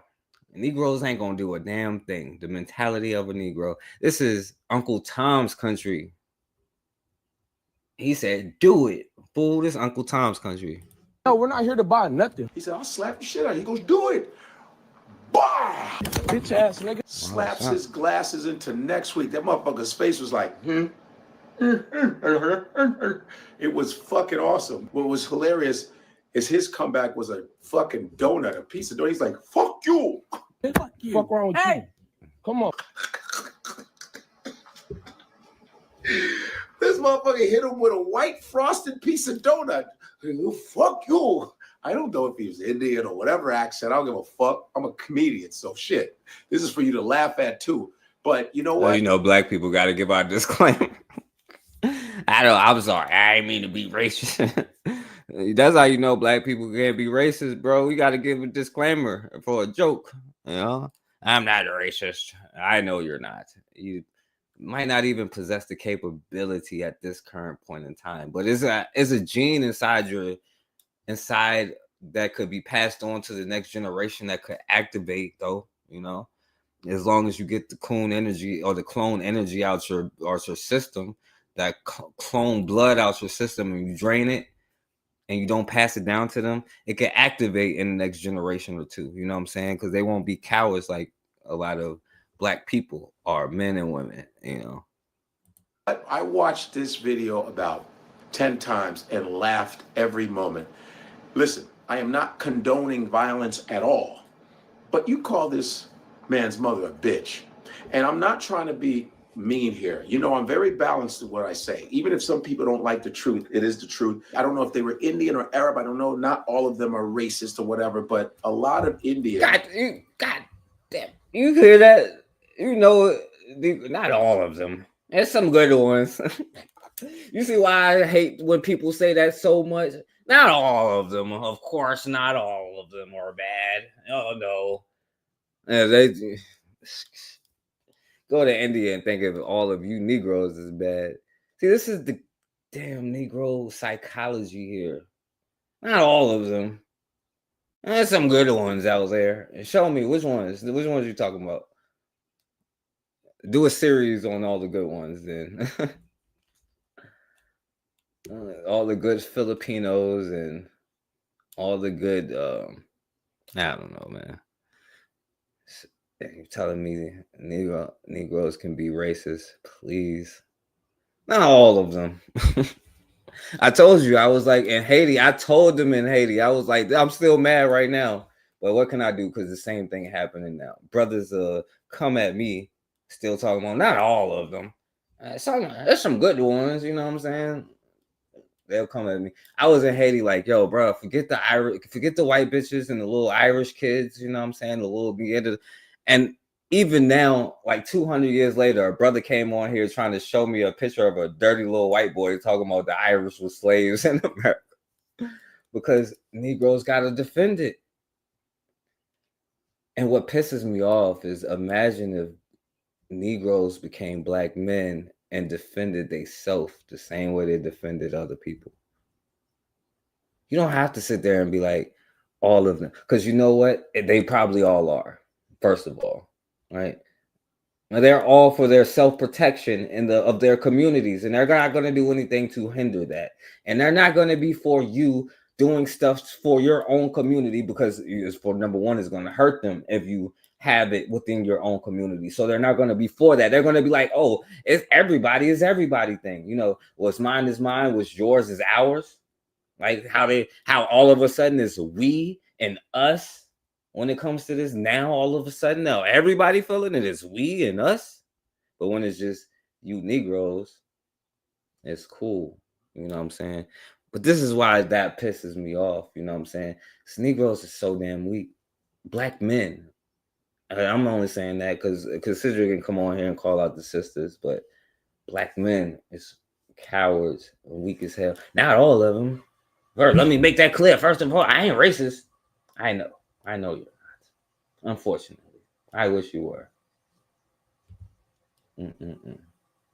Especially Indian. If you were, then you would be like C. Plessy, right? Well, why you got a black school? C. Plessy, motherfucker. C. Plessy, dude.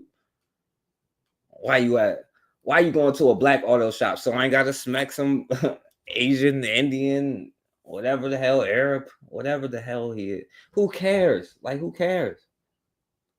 I still go under the thing, if you ain't black, then you're white. You know what I'm saying? So biracials is white too, I guess. If they're Indian, are very hostile towards black people. And even my Indian friends tell me that Indians are very, very, very racist. Even what? No way. I'm sure we have friends somewhere around the world, according to all you Negroes out there. You telling Indians are racist too? No way. And even my Indian friends tell me that Indians are very, very, very racist. Even where they're Hindi, Gujarati, Urdu, Punjabi. Yeah, I know my shit. Even Bangladesh, sometimes Sri Lanka, sometimes Pakistan. They can be very hostile towards black people. I have very close friends that are from all those countries. And this man said, yeah, I called her a bitch. Yeah, she was out of Why yeah. I called her a bitch? And he said, wow, bitch ass nigga. He smacked the accent out that motherfucker. He was like, hey, why'd you hit me? This is what needs to happen. Start protecting our women. Thank you. And the first women should always protect is your mother. When we say protect black women, we mean mothers, grandmothers, great-grandmothers, aunties, even black women you don't even know. I don't give a shit. Malcolm X said it. Black women are the least protected in all of society. Everybody protects. We can't go what Malcolm X said. He said until he went to Mecca anyway, I guess. He said not all. He said the white man is the devil. Oh, he changed it. I guess he went to Mecca. That's what's going on. Y'all didn't converted to Islam and stuff, you know.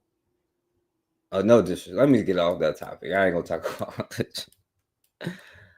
Oh, women. Caucasians protect their women. Huh? They don't, though. They beat the hell out of their Karens, they still protect them. Well, they protect them when it comes to Negro. That's why it's his. Like, she can call you N-word, N-word, N-word, and the minute you step towards her, like 100 people will go break that up. They do that. But no, like they kill their own women and beat them and strangle them, and like they be having all sorts of like. Listen, I don't know what the hell be going on in Europe, but it's some wild. Like, don't think they protect their women or bitches. I'm sorry. Protect their women, huh? Especially with these Karens, they still protect them. Yeah, most dudes do got a problem with that. And then be catering to other groups of bitches, you know what I'm saying? Like, not black women, you know what I'm saying? And always got something to say, you know, because they cowards. They will go at black women because they scared to go at any other group and cower down to a white girl. That's why they be killing me when they say that word, patriarchy or whatever. Because how? Like, white bitches be bitching black men, you know what I'm saying? Anyway.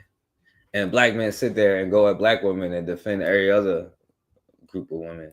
Indians protect their women, huh? Arabs protect their women. I mean, some of their laws and their customs are a little off, but Africans got to be better at that. We have to learn to protect our women. It's crazy because Africans is the only ones with laws that make the women equal and stuff like that. All of them other groups don't. They treat them like the Neanderthal bitches that they are, you know what I'm saying? we understand like our women and duality and all of that stuff, but we protect them the least. I don't know how that works out, but that's kind of interesting. Women like everybody else does, period. And if you really take this message and really try to distort it with your cognitive dissonance, fuck you, because this is all facts. And we have to, black men, stand up because, of course, he cursed out a woman, an older woman. Yeah, he was big and bold. Everybody want to fight the little black girls, the little black boys when they're like 12, 13 years old, but they still stand up to you. That's what's so funny. But when the men come around, all of a sudden, you ain't got shit to say. All of a sudden, you ain't big man now. Your chest ain't out no more. There ain't no S on your chest no more. It's just like that example of those stupid ass Nazi fucks that walked into that black neighborhood and the brothers said, yo, what's up? Take off the mask. And them motherfuckers was running with their, get in the car, get in the car. Oh, now you. And that's the crazy thing, right? Because like, this is what I'm telling you, like, yo, when white people used to try to, and this was in the 60s even, right? When white people and the crackers or peckerwoods or whatever you call them was coming into our neighborhoods, like black men would like have snipers posted up on roofs and stuff like that. And, like they'll even shoot out the street lights and stuff and then like shoot up the car, you know. And like if they come back, then like they could never really get into the black community, you know what I'm saying? And they eventually stopped trying. Like it was just something like that in real life, but they was like really shooting them guns back then, though, in like the 60s and even before that, even in the 1800s. Like you wonder why those black communities lasted so long. Like we was talking about with the real Josiah Henson, the real Uncle Tom, you know, they protected their communities, you know, and made them fools walk away. Running with their, get in the car, get in the car. Oh, now you ain't no Nazi now, huh? See, when the men stand up, then everybody's quiet. It's like boxing.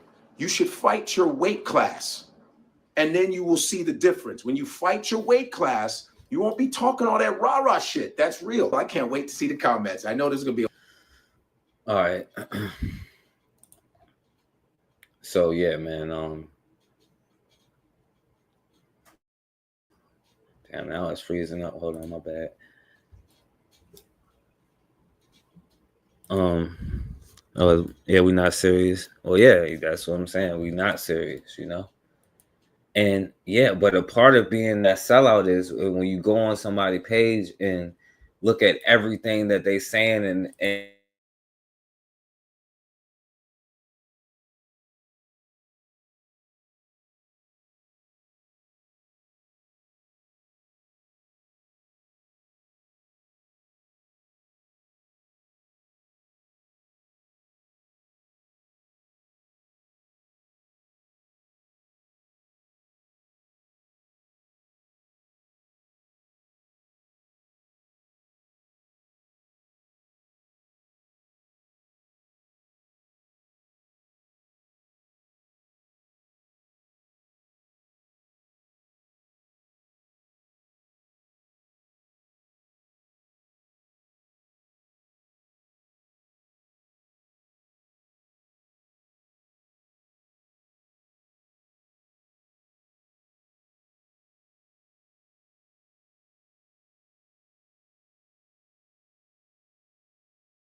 Oh damn, I was saying all of that and I was on mute, I think.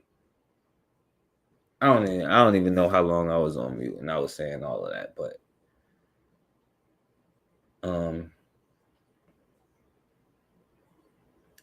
anyway, no, I was saying, look, this is why I don't even know where I stopped at or where I was on mute. So my bad, y'all.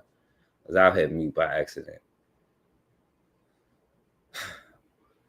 But anyway, man, this is the thing, man. Like, this is why we should be pissed off. You know what I'm saying? We should be mad. We should have always been mad, you know, that they take what they take from us, you know, that they do what they do to us.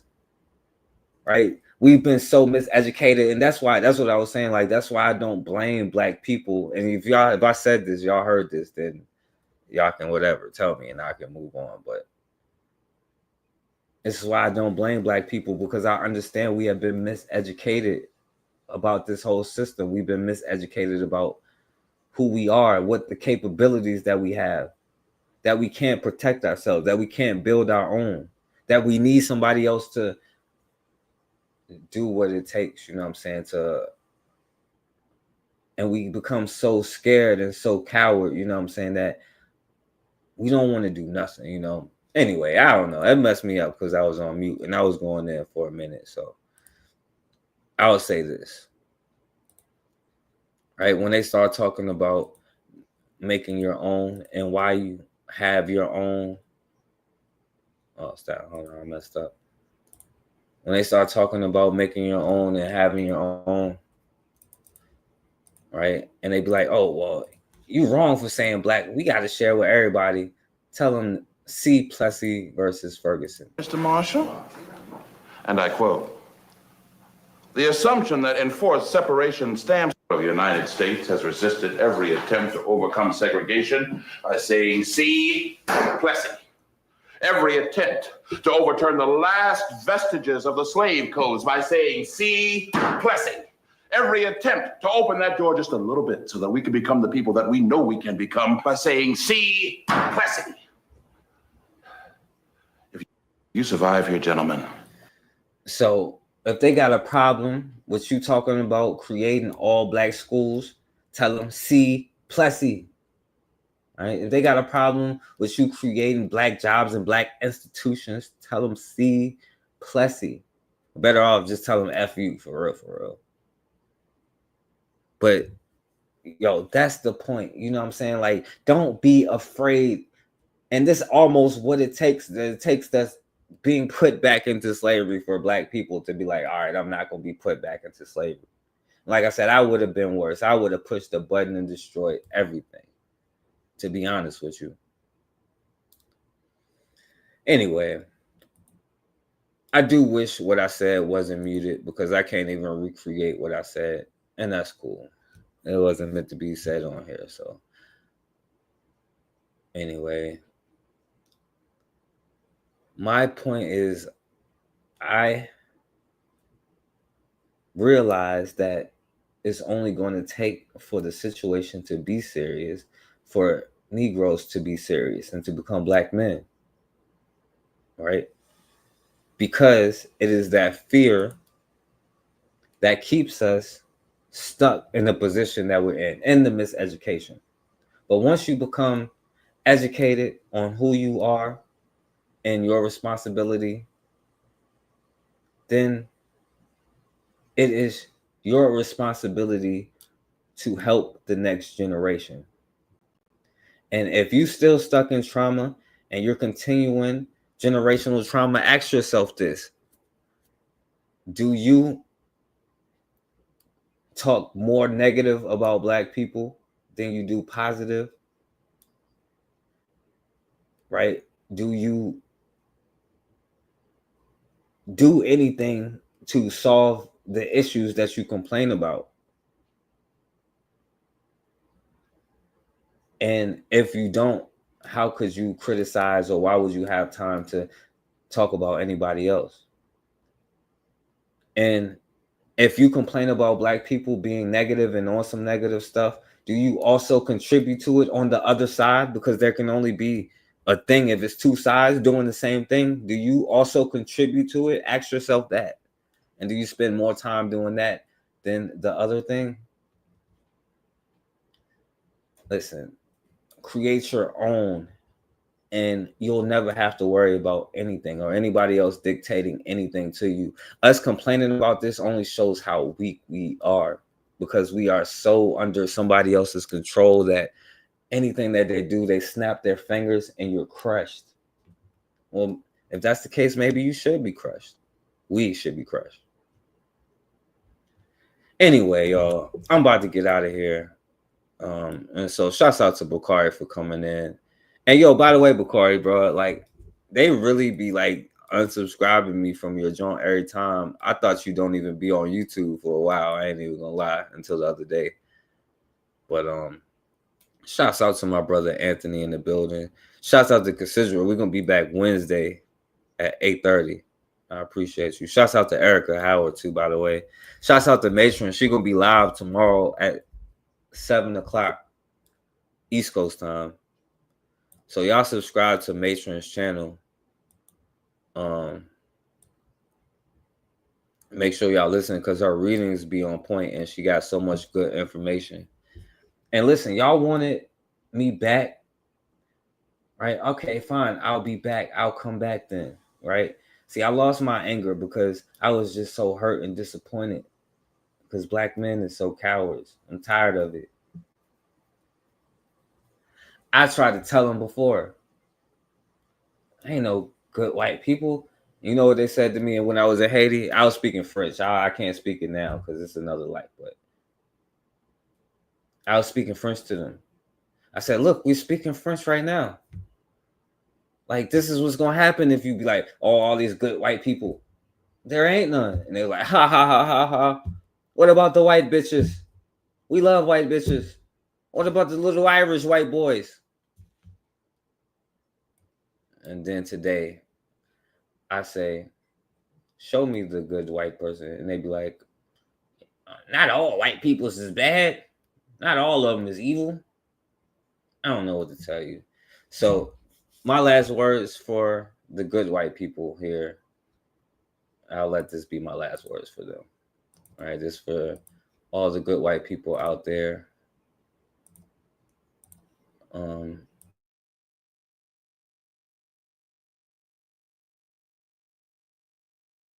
High tonight. High tonight. High tonight.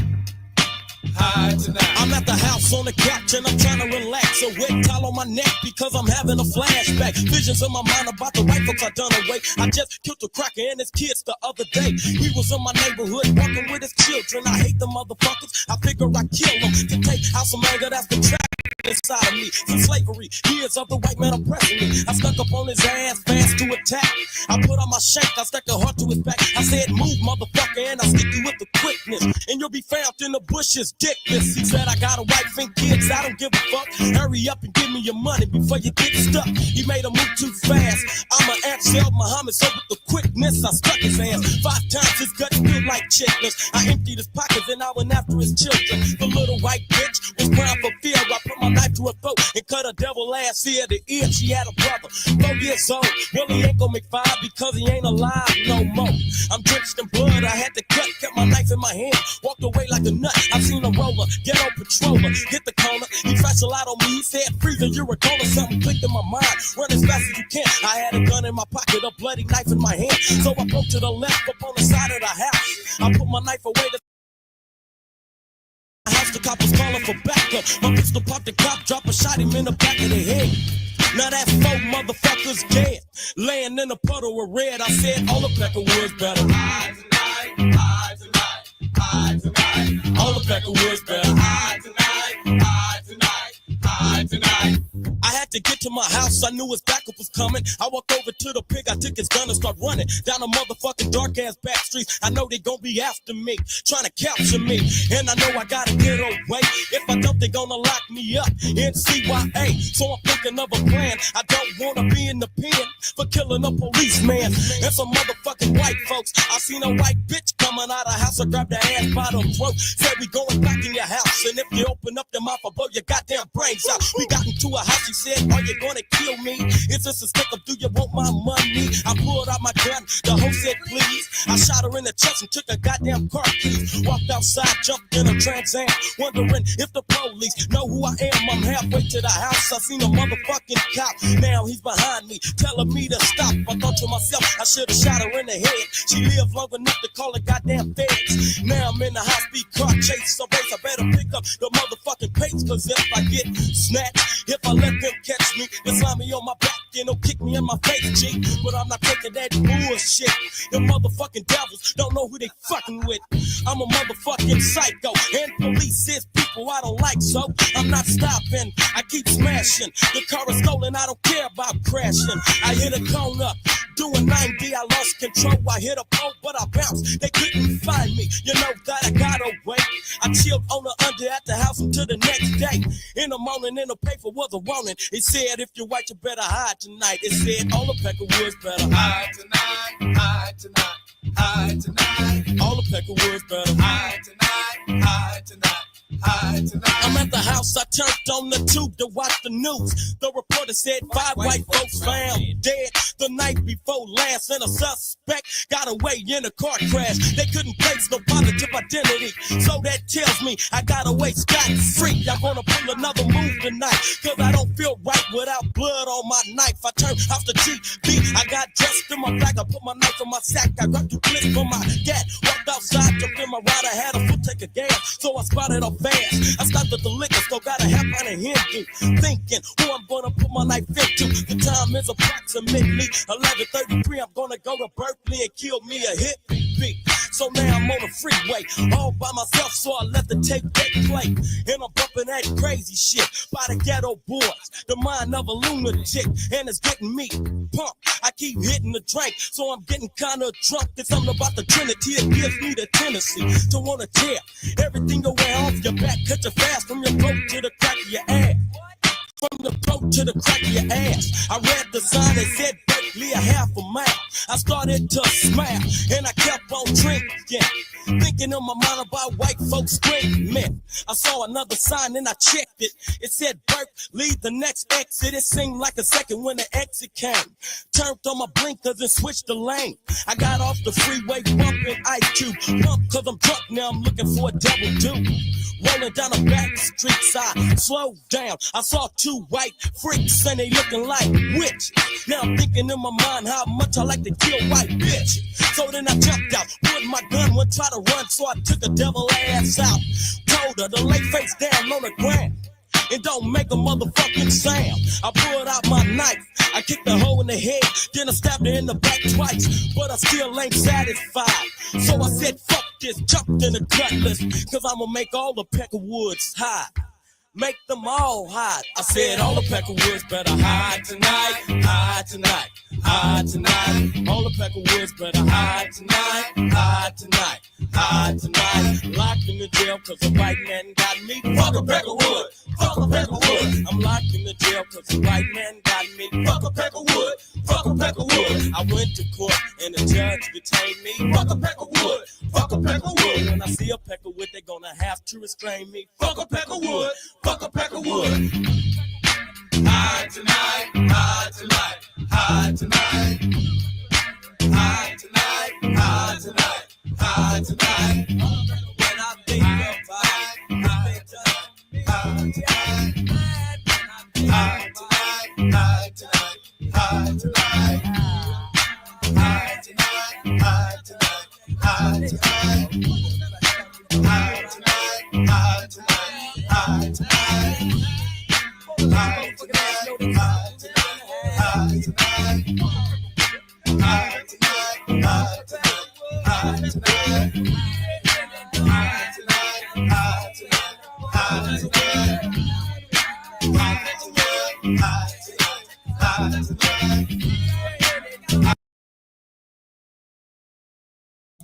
Yeah, I had to let that one rock a little longer for the good white people out there, you know. And yeah, all the Peckerwoods better hide tonight.